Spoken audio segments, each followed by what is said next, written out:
Good afternoon. Jesse Padilla, CWA member 9421, and I oppose this bill. Last but not least, Robert Longer with the Communications Workers of America, Local 9421, strongly opposed to this bill. All right. Well, first I want to thank everybody who came up from so far around the state, both on the support and opposed sides. I know that there is about 160 speakers, and I just want to thank everybody for taking the time to come up here and express your will. We're now going to hear from the regulator. The CPUC has showed up here as well, and we're going to give the regulator a little bit of time to weigh in, and then we'll go to questions or comments from the panel. Good afternoon, Chair and members. Hazel Miranda from the California Public Utilities Commission. Last Thursday, the Commission voted to oppose this bill. Of greatest concern is that the bill weakens California's commitment to universal service, the affordability and availability of high-quality telecommunications services to all Californians. Other concerns include public safety. The service withdrawal contemplated in the bill would negatively impact public safety by putting at risk safe and reliable telephone service for people who live in rural and high-cost areas and people participating in Lifeline with no alternative communication provider. Safe and reliable service. The bill would undermine CPUC's ability to ensure service is safe and reliable. For example, the bill would impact CPUC's ability to ensure safety and utility infrastructure such as utility poles. At the Commission meeting, the Commissioners expressed a desire to understand how we can encourage a reasonable transition to Internet protocol technology while maintaining universal service. We want to make sure and address the issues of access and affordability prior to the IP transition.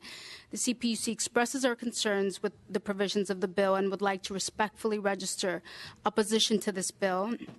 CPUC technical staff is available to answer any questions you may have. Terrific. Thank you. We're now going to open it to questions or comments from the panel.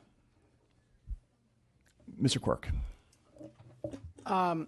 So in reading, I find the opposition may not be reading the bill. It does clearly state here that there has to be an alternative that is equivalent to what people have now. I'm reading that in the bill.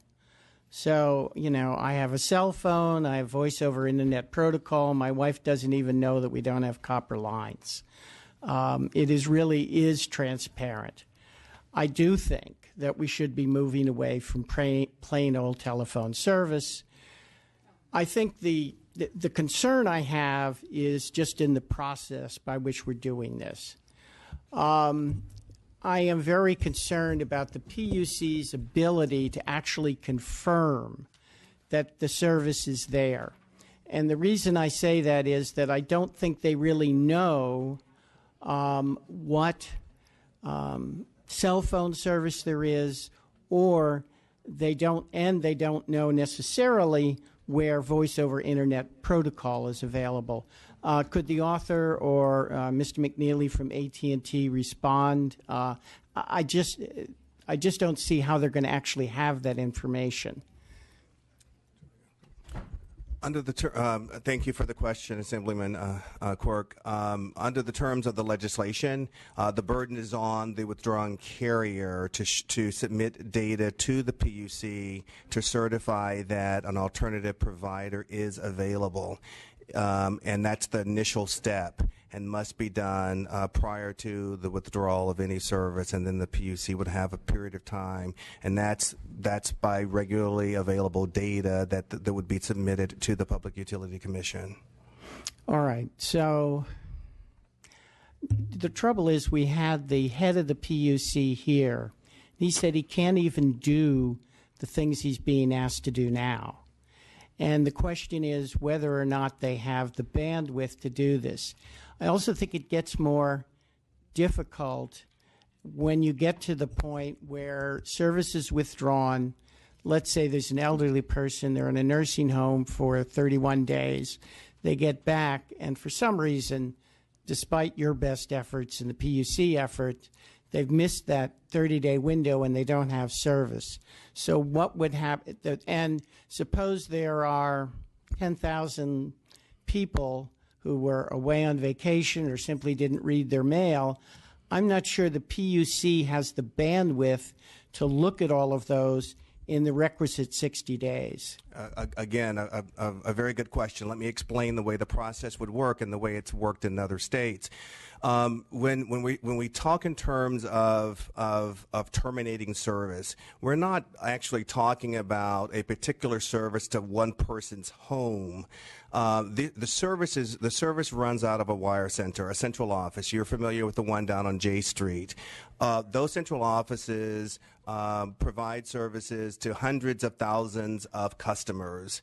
In order to decommission a central office, then, which would be the ultimate goal of the legislation, to be able to turn down that particular part of the network, every single customer being serviced out of that particular central office would have to have been notified that an alternative service is available. If under your example, that one customer does not have an alternative service, then that entire central office cannot be decommissioned, because it must only be done once notice is given and we have alternate services available for that entire wire center.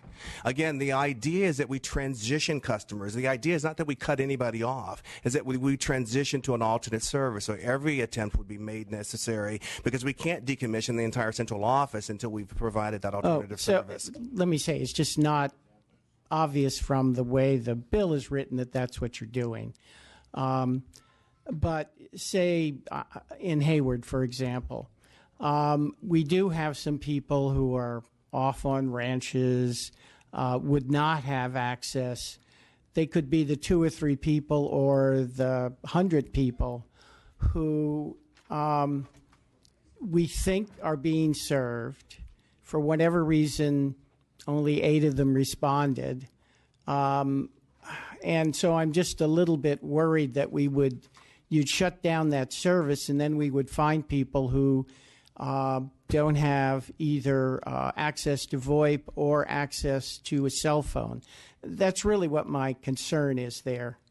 Sure, I understand. And again, the burden is on the withdrawing carrier to be able to tell and demonstrate to the PUC that an alternative service is available. And before we could turn down that particular wire center, we would have to have the burden of proof of showing that alternate service exists for all impacted customers. But the point is that you have the data. The PUC does not. I don't see them being able to judge. If you miss 10 people, I don't see how they're going to know that. And so now it's it's been shut down. There are, 100 people. 100 people complain. There's 100 people who aren't connected, and maybe 90 of them complain and 10 don't. What happens then?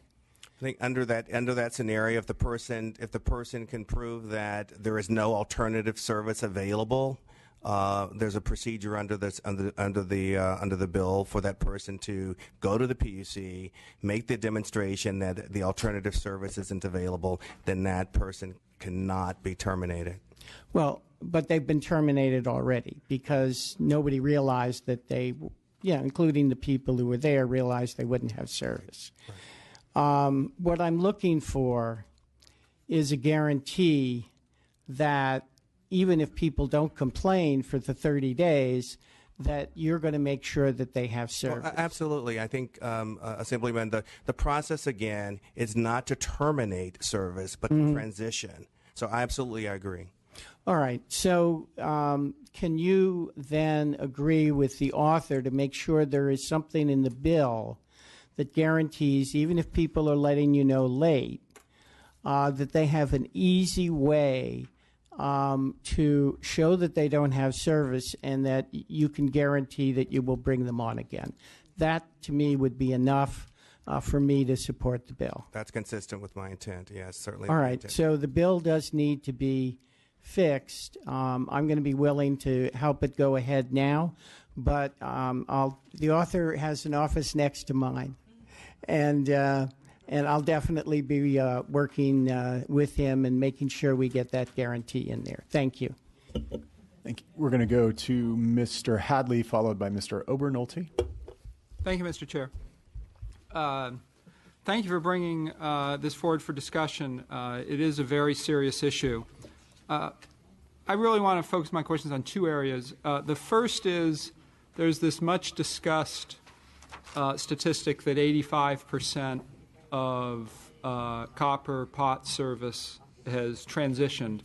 And what I'd like to understand within that number is how much of that has transitioned to wireless and how much of that has transitioned to IP-based wireline services. I do think that there are real issues around the reliability of wireless versus a wireline-based service, even if it is an IP-based service. And I just want to understand how that number breaks down. Sure, interesting. A good question. Thank you, Assemblyman. We have we've shown, as you said, 85% decline in the POTS lines over the last few years. We have about 5.7 million VoIP lines and about 36 million wireless subscriptions in California. And those subscriptions, of course, are certainly distributed throughout the state of California. And interestingly, when we talk about line loss, there had been some earlier discussions about how does that represent certain classes of customers across the state. In fact, we see as many customers migrating from landline, traditional POTS, landline services to wireless services in all areas of the state. And in fact, rural areas of the state are transitioning much faster in many instances, and also lower income customers are transitioning much faster as well. In fact, we've noticed that of our Lifeline customers, those are customers receiving 50 to 70% discounts on their POT service. We're migrating to wireless-only services even before Lifeline was applied to wireless services. So they were giving up the subsidy tied to their POTS service to go to a service that they wanted and felt better met their needs. So related to that, there's a big, this is a big network architecture question, but the necessary standard for a wireless service delivery is different when there is a wireline backup than when there's not. Many of us live a life where we use our wireless service for the vast majority of our calls, but if we are in a bad spot, we'll wait and make that call on our landline, or we'll adjust our lives some other way. That's the way most of us live our lives. In a world where part of the state's guaranteed lifeline is a wireless lifeline, should that standard be different than the standards for wireless quality and network reliability today? I think that's a decision for the customer. As we've said, 85% of the customers have made decisions without any type of intervention from policymakers about a service that they perceive best meets their needs. If your alternate device is a wireless device and it doesn't work in your home, then it's not an alternate device under the terms of the statute and can't satisfy that particular provision. So another technology would need to be available for you. Okay, and then last question. You referenced that there are 18 or 20, or I can't remember the exact number, 18 or 20 or maybe 30 states that are ahead of California in legislating this kind of transition.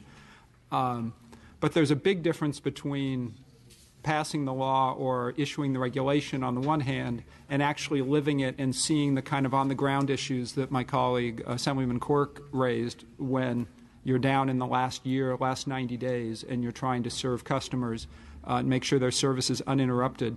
Of the states that you cited as being ahead of us, what is the experience that's been gained, not in passing legislations and promising to write regulations, but in actually closing COs and making sure that 100% of the residents maintain reliable service? Mm-hmm. We have 20 states within our wireline footprint that have passed legislation reforming their carrier of last resort obligations. Of those 20 states, we have not turned off or decommissioned any central office yet. Again, this is an attempt to migrate and not to terminate. And so we are working on technologies to ensure that we have a very orderly transition One of the witnesses mentioned before there are trials going on in Florida and in Alabama on the transition. We're working closely with the FCC. There's a parallel federal requirement. There has to be a state requirement and a federal requirement prior to the decommissioning, and so we're working through that process now. As I said, we're going to be working to ensure that the alternative services are available and ensuring that they work before any wire center or central office is decommissioned.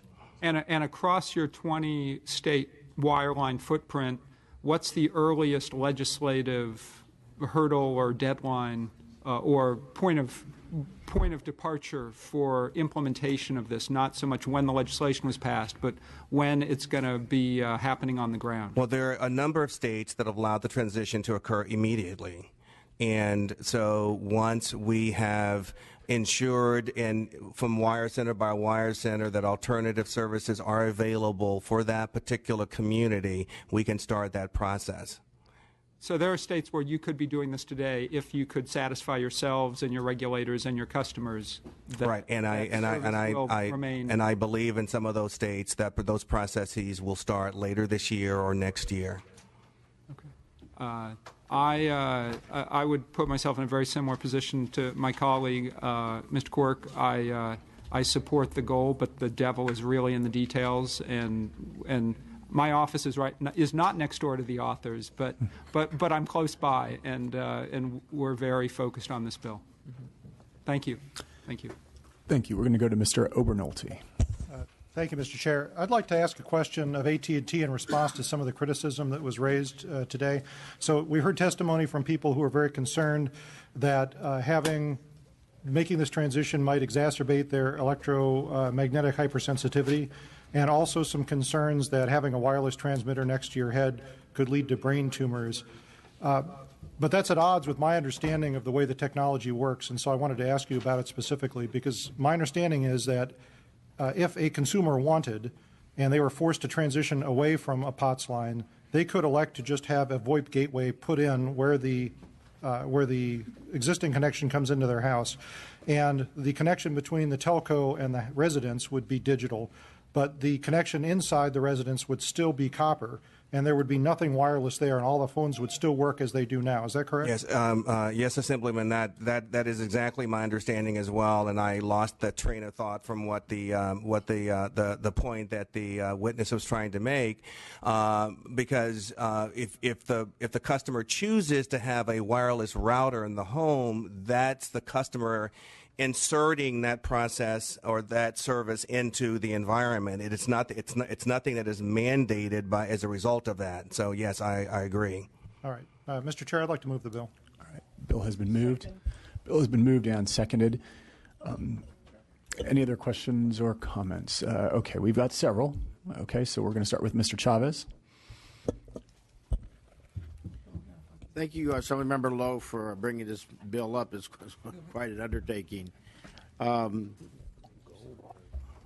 way I look at this is that the service that's being provided by AT&T, they took over the responsibility of these POTS lines from the breakup of Ma Bell, and actually it's a legacy responsibility to provide the service. And I understand because of the change in technology, we're making this change, which was an agreement that we've had went back in the 50s. We talked about the issue of health. We talked about that. We talked about the issue of public safety, how that could be met. But one of the things I haven't heard yet that I'm concerned, and maybe you could have yourself for AT&T talk about, and that is the retraining plan for the jobs, because hearing a lot of the members come here, I can understand the concern of 2 and 3 generations. They've been trained in the issue of copper. So what is the plan to ensure that they'll be retrained so, we meet their needs? Could you expound upon that, please? Sure, Assemblyman. Thank you for that question. That's This is something that we have a profound appreciation for, as the only labor provider, labor company in our industry, both wireless and certainly for IP services. I'm very proud that as we transition to an IP infrastructure, as we transition to the services that our customers are asking for, we are very happy that we are transitioning our workforce with us. And I can't say that everyone in our industry is doing that, and I think that is something that certainly I am very proud of, and I would like to point you to a Wall Street Journal article that was written just last month, titled "AT&T's Ambitious Effort to Retrain More Than 100,000 Workers." We're actually in the midst of the largest retraining and reskilling effort ever undertaken in America. And in fact, the author stated 120,000 employees out of its 281,000 workers have completed 1.7 million online courses so far. The scale of the effort is unusual, as many companies tend to lay off employees when their technology skills become obsolete and hire new employees with the new skills. AT&T is an example of a company that is trying something different in an effort to close the U.S. digital skills gap, where demand for highly skilled tech jobs outstrips the supply of qualified workers. So yes, we are trying to reskill our workforce. We understand that this is something that is challenging for us to do. Yes, some employees have taken opportunities to leave the business as technology has changed. If, for instance, if you were to think about operator services or and the lack of utilization from consumers of those kinds of services, those kinds of employees have been reskilled, but they do have those opportunities for retraining. And the maker of the bill, because I was looking at this, one of the things under existing law in the staff report is that this promotes economic growth, job creation, and potential social benefit. So when I'm looking at the other points of your bill, I don't see anything about, retraining their jobs. So I don't know how you want to handle that or address it, but it's just one of the only things I have concern. Having been involved in running organizations and seeing new technologies come in, it really helps early on bringing everybody in as a process of change and make sure that, you meet their family needs. Because, they're trying to put food on the table and take care of their kids. So just ask you to look at that, please, sir. Thank you. All right. Mr. Ting has a question. Thank you, Mr. Chair. Mr. Lowe, thank you very much for bringing the bill forward. I also want to echo and just thank the chairman, the committee staff. I think many of the amendments that you've taken today do address some of the concerns I have. I would also like to echo Mr. Quirk's comments about just making sure that as the 700,000 customers who still have landlines are being transitioned, that they are guaranteed that service. One particular area that I wanted to ask about was on that 120-day clock around the CPUC, and that the CPUC must act. Otherwise, if they don't act, then it's the decision is determined to be just in place. So I guess going back to Mr. Quirk's question, if the CPUC is not acting, not because they've agreed to the decision, but because just of the lack of resources, what sort of situation does that? What alternative do we have, or how would we be able to resolve that situation if it were brought to our attention?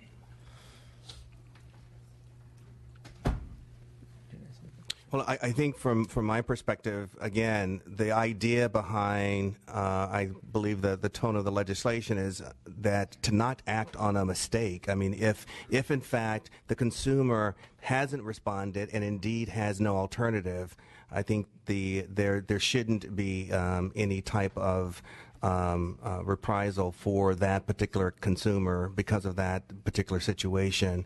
Again, the idea is to transfer, not to disconnect. The other thing I would like to add that, which is to say that we've heard from a number of committee members similarly echoing those similar comments, and that certainly is the commitment to continue to work specifically with all members of the committee and members of the legislature on the intent specifically. I think we all want the same thing in the hand for consumer protection and ensuring that all individuals within the state of California have access. Great. And again, we know again that this transition's already taken place. Just looking at the over 5 million VoIP customers and less than 1 million landline customers, so we know that they're already making this choice. So obviously, we want to make sure that those who've chosen not to make that choice have some reasonable alternatives. So really appreciate your consideration as you move this bill forward. Thank you, Mr. Garcia. Thank you, Mr. Chair. I would like to encourage the author and the proponents of the bill to work with the opposition. They've made some excellent points that are reflective of some of the concerns that are coming from my district, a very rural district of California. And I know the statistics, the numbers that have been presented by the proponents of the bill clearly indicate that there is a decline in the landline usage. But, and I don't mean to be funny about this, but, we asked the people calling our district office and the capital office if they were calling from a landline or a cell phone, and the majority of folks were calling from a landline, right? And so again, recognizing that the numbers are declining in our district and throughout California, it tells me that there is still significantly a large amount of people in our area that are utilizing landlines. My concern is that the alternatives are few to none in rural parts of California. And the fact of the matter is that, the infrastructure to go into IP networks it becomes a big challenge, right? And so those alternatives become, once again, I'll repeat, few to none. At the same time, when we're talking about alternatives, are we talking about evaluating the overall cost, the overall type of service that is going to be provided? I mean, those are things that I think are important to a community that is economically distressed. Imperial County, 21% unemployment, and so again, those options are extremely important. And so I've not made a decision if I'm going to go up on the bill or not. But I'm going to continue to hear some of the testimony and hear some of the questions at this time. And so thank you for just hearing my comments. Okay, Mr. Daly, followed by Ms. Eggman. Thank you. Really quick, I happen to represent the largest assembly district in the state of California. It's very mountainous. I have very poor cell service. I have a landline. I have very poor internet services. I won't be supporting the bill today. I'm very much concerned about the fact that, say this transition takes place and then it gets sold off to a subsidiary company and they can't quite do it, and then they go bankrupt and our guys are stuck out there with no services. So I'm a little bit leery about this process, and I think it needs to be vetted a little bit more and maybe scrutinized a little bit better for those areas of the state who right now do not have cell service and have poor even landline services in some cases. Ms. Eggman. Thank you, and I apologize. I wasn't here to hear all the testimony. I was chairing another committee. So I apologize in advance if the questions that I have already been answered. And I think I heard Mr. Ting asking about, is 120 days enough time? And I mean, anybody who sits on this committee has heard the PUC say we can't do as much as we're asked to do now. So if they're going to be reviewing all of this, then I wonder if they have the capacity. It doesn't sound like they have the capacity for a lot of things that we ask them to do. So I have that concern. And then also with what Mr. Ting says, that they have 30 days to file a petition. What then? If the PUC doesn't have time to get to it or doesn't have the capacity to get to it, then what is the process for those people? And under current law in California, as I understand it, the Internet is not regulated. So if we're going to an Internet-based phone system, then who does the regulation for that? And I also have some remote areas where there is no cell service. There's no cell service out in areas of the Delta.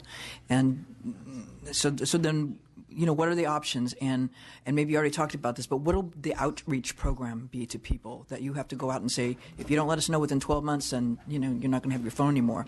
What will that outreach look like to those sometimes very remote places that you can put as many things on TV or as you want, but some people just don't get it. So does the PUC have capacity to do these hearings? Who's going to regulate the Internet-based services? And what kind of outreach will be in place to contact people? If I can address that, Assemblywoman, thank you.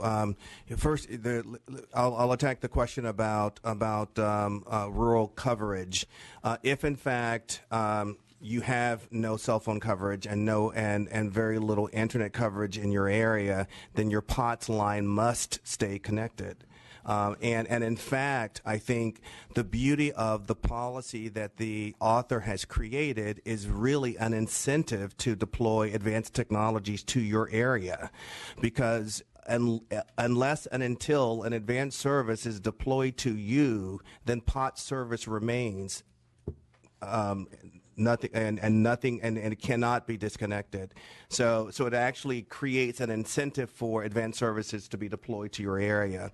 As with respect to regulation of internet services, it's the policy of the state for the last 3 or 4 years that the internet would be unregulated as a way of encouraging investment in these areas. I think that as new technologies become deployed, in fact, we heard last night that Facebook is announcing that they want global connectivity within a number of years. So there's iterations of technology that's going to come, and we think satisfy and compete for customers as we see the years pass. And I think that clearly this competitive landscape is one where we're going to see a lot of activity.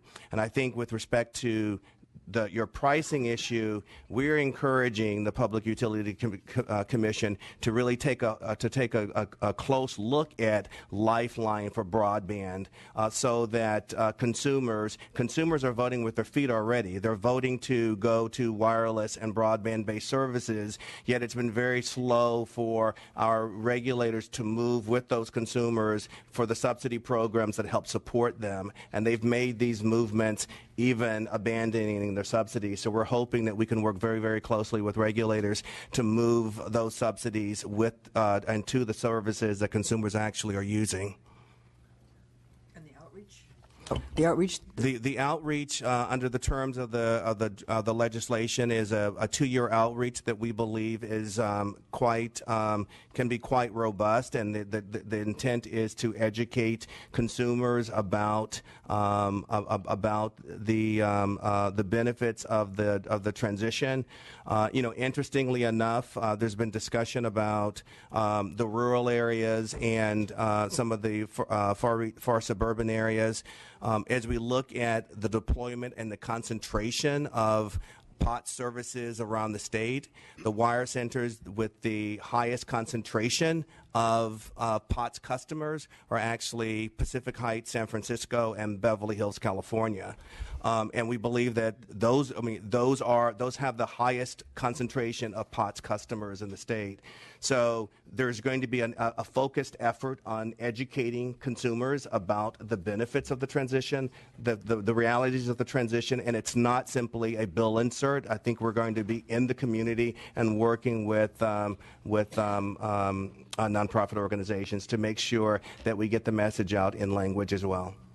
Okay, and I just want to interject one quick. I saw the members of the opposition jonesing, chomping at the bit to answer some of these questions, and I know that one of Ms. Eggsman's questions was directed towards the opposition, so I'm just going to give you a chance to briefly address some of these. Well, if I could, mine was actually, Mr. Chairman, the question that Assemblymember Chavez asked about jobs.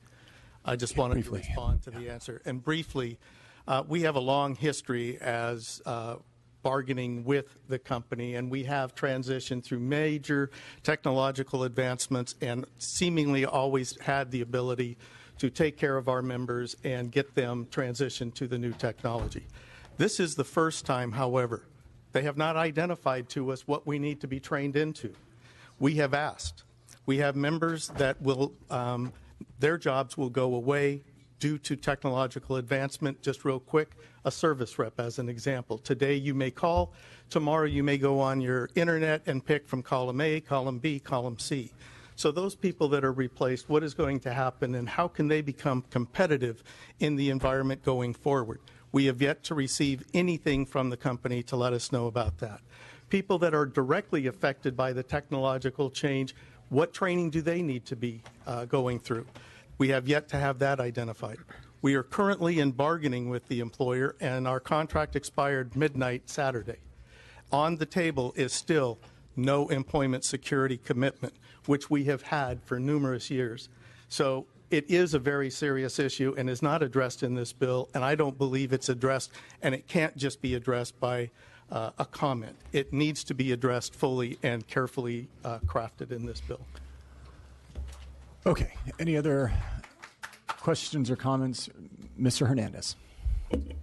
Thank you, Mr. Chair and members. I don't think anyone in this room is opposed to technology, but we know that technology moves industry into different places. I believe it is important that workers are included in the conversation regarding advancing technologies and the training and the transition to new opportunities so that we can all move together in a positive direction. In the past, I've kind of been on this committee for a while here. Assurances have been made to workers about jobs and retention, but they've not materialized. It is important to me that the worker protections are included in legislation like the one before us today. Unfortunately, it sounds like that didn't appear in this proposal. The Communication Workers of America reported to me that when they went to the sponsor and asked to discuss this issue and were assured the bill would provide protections, I've had a chance to read this bill. The bill in print does not include these labor protections. These actions are not indicative of productive conversation that needs to occur prior to a large shift such as the one proposed by this bill. Despite promises and assurances that have been made about job losses and job creation, I continue to have CWA members in my office talking about massive job losses, call center closures, and jobs moving to Texas. And it's happening in and around my district today. One local told me that the membership they represent has fallen from 4,500 members to 1,500 members. And this is all just within the last few years. This is post-VoIP, post-DIVCA. So we've seen this play out in the major telecom overhauls, again in VoIP and DIVCA. And in both situations, workers were not benefited from it. They were burned by the industry. We're being asked by the sponsors to take them on good faith when, as I've explained before, we have had promises and we've had assurances made about job loss that have not been kept. I was actually inspired by something my esteemed colleague, Assemblywoman Cristina Garcia, stated last week on a bill up in Natural Resource Committee when she stated, we've all had a lot of good faith promises over the years that haven't been fulfilled. Well, at this point, I join with her. I'm just out of good faith right now at this point. I share the sentiment when it comes to this bill.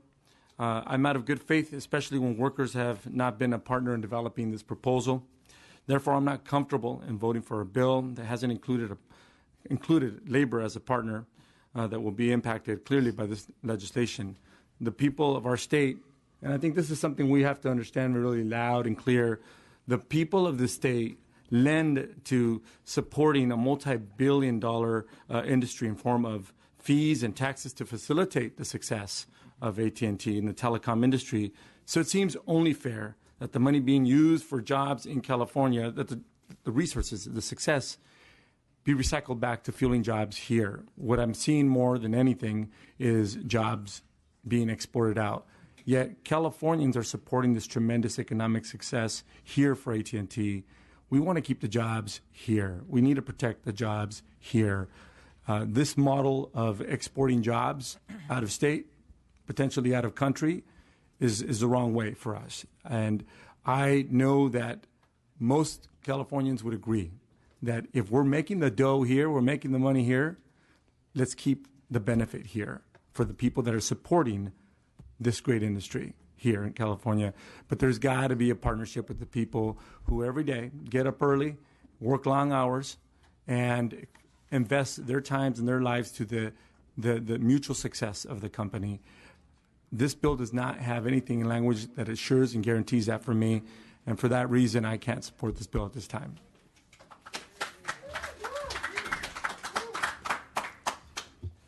Thank you, Mr. Hernandez. Any other questions or comments from the dais? All right. Real quickly, Mr. Vice Chair. I just wanted to say to everybody who's come here, support or oppose, I've been on this committee 4 years, vice chair for 4 years. The robustness, the depth, the thoughtfulness, the clarity, the hard work of the staff, of the proponents, the opponents, has really been inspiring to me. We will go in different directions, obviously, with respect to the vote. But I want to commend the staff and the chair and all who have been involved in this. You have been here. We have watched a terrific example of what citizen government really looks like. You are here talking to us clearly. We give plenty of opportunity for us to understand the different points of view. Sooner or later, it does come to members elected for the purpose of making decisions to make decisions. I also just want to come back to the beginnings of the presentation. Let us not forget the aspirational nature of what is being attempted here. It is an attempt over a period of time with good safeguards, it seems to me, to allow and to encourage and to explode into places that don't have the kind of technology presently, the kind of technology that's ubiquitous and we take for granted all the time. I think this is about a rising opportunity, not a shrinking possibility. And for those reasons, I'm going to support the bill, but I did want to commend all of the folks who've worked on it. It has been a real exercise in serious legislation, and I'm proud to be a part of the committee.